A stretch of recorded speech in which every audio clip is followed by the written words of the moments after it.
regulation. So this is about a regulatory quest.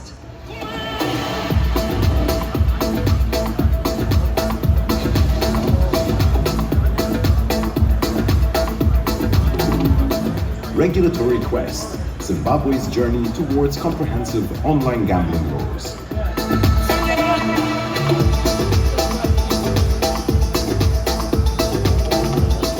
Fabulous. So joining me on stage for an amazing keynote is Simbarashe Murondoti, the senior partner of Absalom and Shepherd Attorneys. Take it away. Thank you. Thanks a lot, and thank you, SiGMA, for this invitation. I'm going to start my keynote by telling you a story about elevators. It's a story that completely changed the way I view elevators. It ruined elevators for me. I'm at a conference far away from home, and I get into an elevator, and just as the door is about to close, this lovely couple joins me, and now it's the three of us. After a moment of weird silence, then something unimaginable happened. All of a sudden, they could not keep their eyes, hands, and even lips away from each other. And ladies and gentlemen, it came with the full package. Heightened breathing, loaded tension, and then it made me feel so uncomfortable. Now when I step into an elevator, I cannot help but think, whatever happened to that lovely couple? What are the odds they are still together? What are the chances that they are still together? A ride up an elevator takes me in the world of odds, chances, and uncertainty, the very concepts on which gambling industry thrives. And these concepts, ladies and gentlemen, I put it to you that they are responsible for this industry, and this industry has grown on these principles. And now, the question of what happened to those two is just as good as the question of whether or not Mo Salah is going to score a goal when next Liverpool plays Manchester City. And I hope he doesn't. Ladies and gentlemen, uncertainty, improbability is responsible for this growing industry in Africa with projected revenues close on 1.85 billion. That's billion with a B. Now, we have almost managed to gamble with anything as the human race, but there is one thing we cannot afford to gamble with, and that's the laws that govern our gambling industry. And yet, if we self-introspect, it seems we've been gambling with these laws. Let me talk about Zimbabwe, where I come from. We have for ourselves a teapot-shaped nation, where internet penetration was at over 61% as of 2022. People are gambling on the internet. And yet the law in Zimbabwe that governs gambling, the Lotteries and Gaming Act, is from as far back as 1998, amended in 2000, amended in 2001, and in 2004, and that's it. In the mind of the innocent drafter from 1998, it was inconceivable, ladies and gentlemen, that people would gamble, transact, and even meet their soulmates online. It was certainly unthinkable. And yet that is the law that still governs us. So here's the catch. The law presents in section 31 this rule that you cannot undertake the gambling industry unless you are licensed. That's well and fine. But inextricably linked to the concept of a license is this concept of a licensed premises.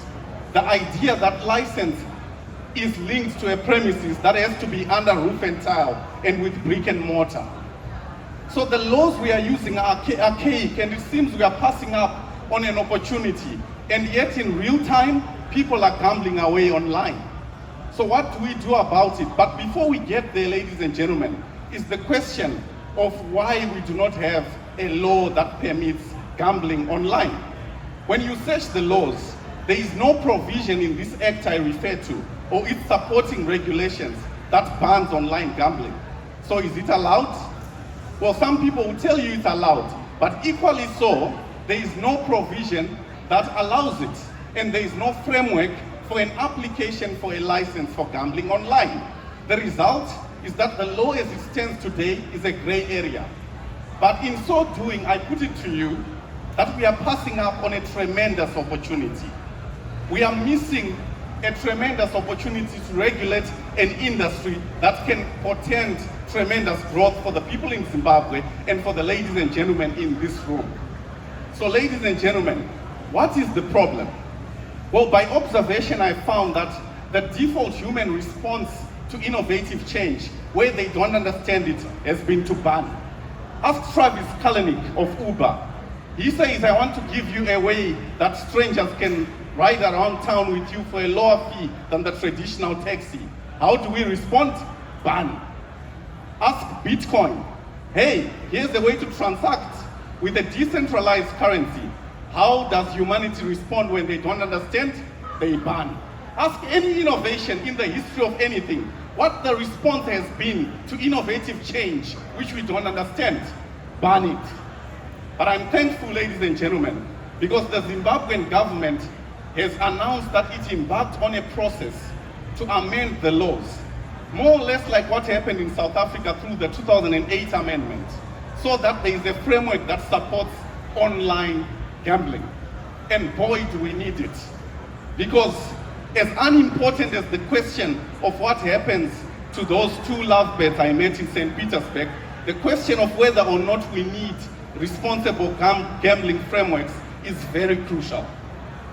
So ladies and gentlemen, I'm happy that a process has been commenced towards that, and it will look at ethical ways to enhance and protect our gambling. I'm about to leave the stage, but I'm going to leave you with a few names. Ono Chikua Richard, Tafazwa Kakungwa. These names, ladies and gentlemen, are names that belong to people who lost their lives in online gambling gone wrong. Real people. They had families. They had hopes and aspirations. So the question of what happened to those two lovebirds in St. Petersburg is not as important as the more pressing, pertinent question. What is the real cost of our failure to regulate online gambling? I thank you.